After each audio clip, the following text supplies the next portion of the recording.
Bonsoir les fans de musique. Juste avant que la vidéo ne commence, je tiens à vous faire parvenir mes excuses pour le léger retard de l'épisode. J'avais terminé le montage juste avant d'aller chez une amie et en revenant, quelle ne fut pas ma surprise de constater que le fichier vidéo était corrompu. Une seule chose qui me restait à faire, du fait que j'avais quand même conservé les rushs de l'épisode en lui-même, plus tout ce que j'avais téléchargé en plus pour vous illustrer l'épisode, j'ai dû donc refaire le montage. C'est quand même beaucoup plus simple que de refaire l'épisode au complet. Enfin bref, sur ce, je vous souhaite un bon épisode et encore une fois, parce que comme je le dis déjà dans l'épisode, une très bonne année à vous, une très bonne santé, que tous vos projets se réalisent. Sur ce, à la prochaine tout le monde. Salut les fans de musique et bienvenue pour ce premier Radio Découverte de 2022. J'espère pour vous que l'année 2021 s'est bien déroulée. Pour notre part, il y a eu un peu d'embûches au niveau de la chaîne, comme vous aurez déjà pu le remarquer sur certaines vidéos. Et avant de nous attaquer à l'épisode, du coup, je tiens à vous souhaiter d'ores et déjà une très bonne année, une très bonne santé, c'est très important. Et comme je dis toujours en fin d'épisode, le plus important c'est de prendre soin de vous et de vos proches. Sur ce, moi je vous laisse avec le générique parce qu'on va parler d'un chouette groupe formé en 2010 nommé Red Beans and the Pepper Sauce. Enfin, il n'y a pas le 2. Red Beans and Pepper Sauce. Allez, et en plus de ça, sur la BDV, on vous gâte, nouveau générique. Mesdames et messieurs, faites-vous plaisir.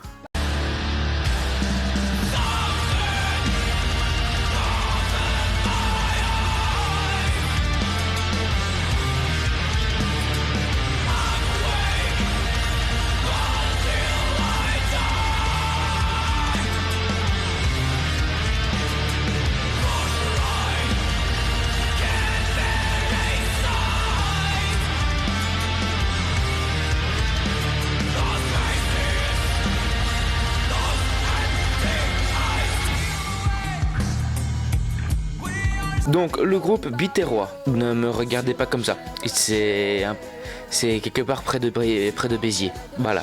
Donc enfin bref, le groupe est actuellement composé de Jessica Haquet au chant, Laurent Galichon à la guitare, Serge Osier au clavier, Pierre Cordier à la basse et enfin à la batterie, Nico Saran. Leur premier album qui est autoproduit, Le Gardien, est un coup d'essai qui aura d'ailleurs un accueil sur le net assez positif. Le groupe tournera par la suite 2 clips au studio Ma Ferme, le tout financé par l'association Mécénat Culture Musique. C'est avec leur second album Who Made the Sauce que le groupe va commencer tout doucement à percer, tout en gardant bien évidemment leur aura de groupe régional. En octobre 2015 sort leur 3e album nommé Hot and Spicy, dont l'accueil fut notamment excellent.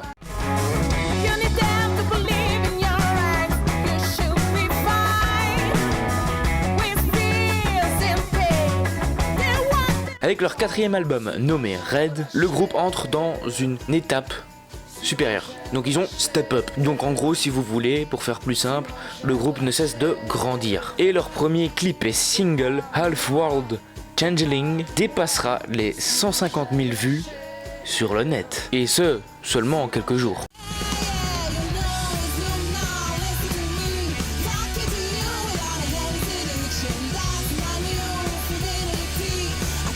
Le deuxième, quant à lui, intitulé You Can't Turn Around, dépassera lui 200 000 vues sur Facebook. Alors il y en a qui vont pas me croire, il y en a beaucoup qui vont pas me croire, mais c'est très facile.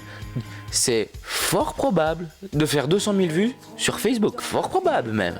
Mais si, c'est possible avec la carte Kiwi. Le groupe ouvrira également avec l'arrivée de ce 4e album la porte aux médias nationaux tels que Rock and Folk, Le Parisien, Guitare Extrême, avec un X. Et ils commenceront également à être invités dans plusieurs festivals. En septembre 2019, ils vont sortir leur 5e album, toujours autoproduit s'il vous plaît messieurs dames, Mécanique Marmalade. L'enregistrement lui s'est fait au home studio de Nico Saran, donc le batteur, et le disque quant à lui sera distribué par Socadisc. Le clip quant à lui dépassera les 100 000 vues en quelques jours, et son accueil par la presse est excellent. Et par la suite, les chroniques dithyrambiques ne cesseront de s'enchaîner. D'ailleurs, vu que c'est un groupe qui vient du sud de la France, bah forcément ils ont un petit peu l'accent du sud. Et comme mon père s'amusait à dire, et parce que c'est vrai que en général en Belgique, ouais bon la météo c'est pas trop ça, mais et je le comprends quelque part et je ressens aussi ça, c'est que quand t'as des gens qui viennent du sud de la France et que tu entends leur accent du sud, tu as automatiquement le soleil qui vient. Beau, c'est beau. Du coup, bah, c'est pas la première fois que je les écoute, hein. Je les avais déjà écoutés il y a plusieurs temps sur CD, puis ils sont venus jouer, j'ai été les voir, sauf que je me souvenais plus de les avoir déjà écoutés. Donc du coup, ça a été une redécouverte, et en plus de ça, en live, et je me suis pris des claques, je me suis éclaté les 2 jours que je les... et je me suis éclaté les 2 jours où je les ai vus, voilà.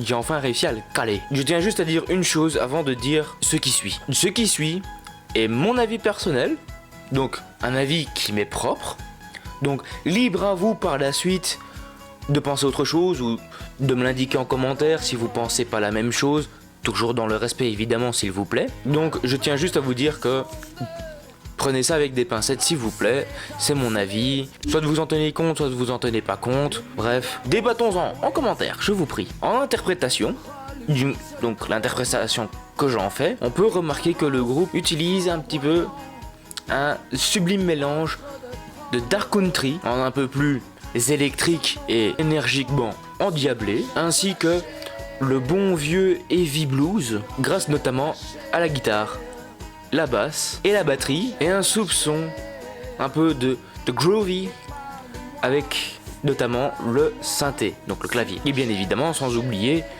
le chant clair et harmonique ainsi que volcanique de notre chère Jessica Ake. On peut également noter un soupçon de mélange de Jimi Hendrix, tout le monde connaît Jimi Hendrix, pas besoin de le présenter, et de Gary Moore, notamment guitariste de Tin Lizzy, voire même, attention par moment, après ça reste que de l'interprétation, voire même par moment, si on regarde leurs morceaux sous certains points, on pourrait aussi presque voir un peu de Led Zepp derrière. Enfin bref, c'est tout ce que je pouvais dire sur le groupe aujourd'hui. J'espère que l'épisode ainsi que la nouvelle manière de faire vous aura plu. C'est notamment pour ça que je diminue un peu la fréquence des épisodes, parce que forcément avec les cours puis mes recherches pour les groupes, forcément ça demande du temps, donc vu que j'avais encore envie de step up un peu l'émission, ben forcément j'étais obligé de réduire un petit peu pour augmenter le plus possible la qualité, la quantité d'informations, et aussi être un peu plus sûr de mes informations. J'espère que le générique de la saison 3 vous plaît. En tout cas, sur ce, on se retrouve le 10 février pour un prochain groupe. N'hésitez pas à liker, commenter, partager la vidéo si elle vous a plu.